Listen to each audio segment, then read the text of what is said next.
Got my new scroll saw. I'm very excited about this. So let's take a look at it. I mean, we already know what a scroll saw looks like, but haven't seen this one, right? So pretty excited. Instructions, might need that.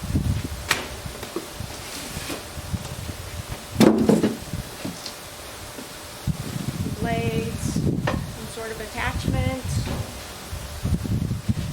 and the saw.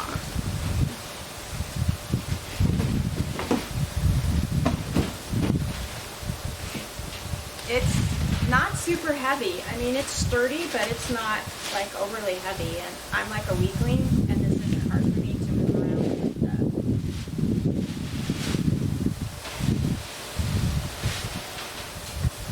So there we go.